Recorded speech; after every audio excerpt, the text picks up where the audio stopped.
ಓ ನಮಃ ಶಿವಾಯ. ನಮಸ್ಕಾರ ಗುರುದೇವ.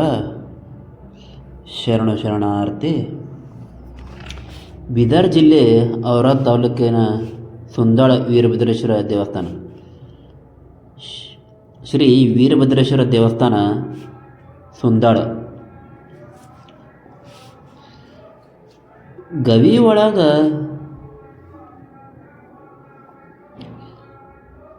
5 ನಿಮಿಷ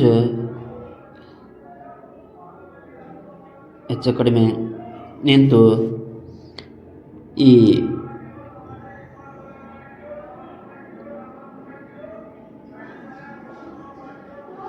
ವೀರಭದ್ರೇಶ್ವರ ದೇವ್ರದ್ದು ದರ್ಶನ ಪಡ್ಕೊಂಡು ಬಂದವ್ರಿ. ನೋಡ್ರಿ,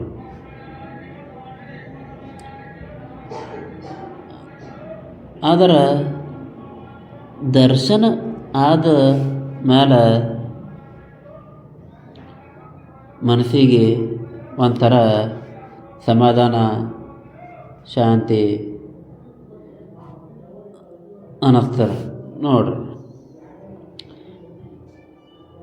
ಎಲ್ಲರಿಗೂ ನಮಸ್ಕಾರ.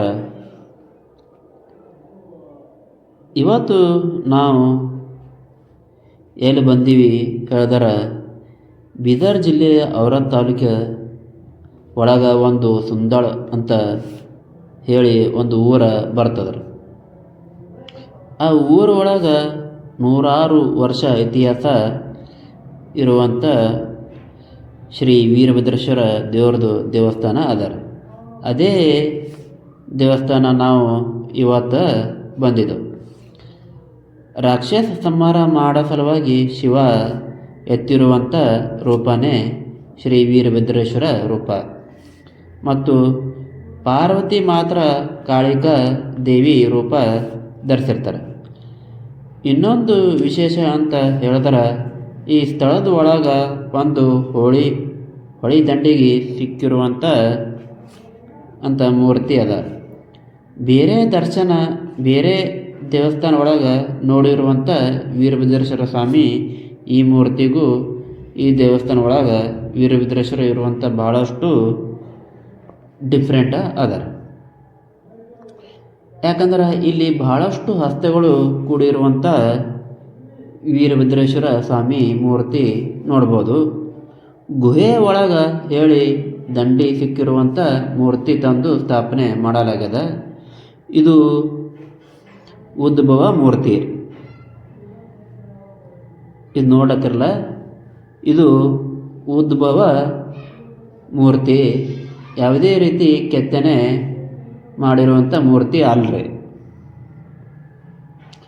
ಇಲ್ಲಿ ತೋರಿಸತ್ತಾರ, ನೀವು ಇಲ್ಲಿ ನೋಡ್ಬೋದ್ರಿ, ಉದ್ಭವ ಮೂರ್ತಿ ರೀ.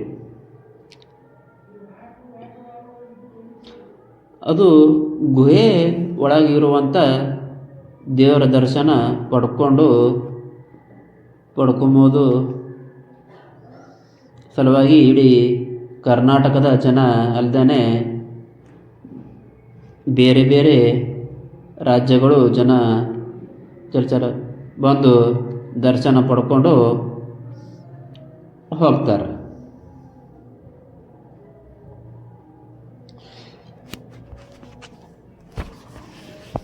ಇಲ್ಲಿ ಹಿರಿಯರು ಕೇಳಿದ ಏನು ಹೇಳ್ತಾರ ಅಂತಂತಂದ್ರೆ, ಭಾಳ ಹಿಂದ್ಕಿಂದು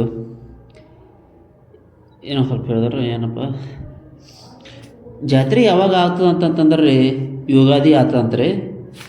ಬಸವ ಜಯಂತಿ ಇರ್ತದೆ, 7-8 ದಿನ ಇರ್ತದಂತ ಹಿರಿಯರು ಹೇಳಿದ್ರು. ತುಂಬ ಧನ್ಯವಾದಗಳು. ಶುಭವಾಗಲಿ.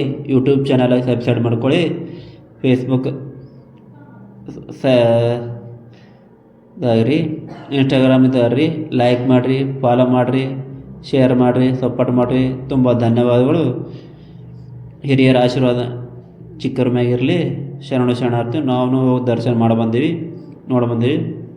ತುಂಬ ಚೆನ್ನಾಗಿದೆ. ಶುಭವಾಗಲಿ, ಒಳ್ಳೆಯದಾಗಲಿ.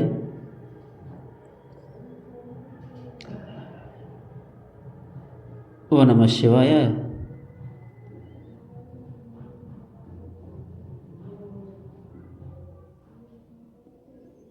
ಧನ್ಯವಾದಗಳು. ಶರಣಾರ್ಥಿ.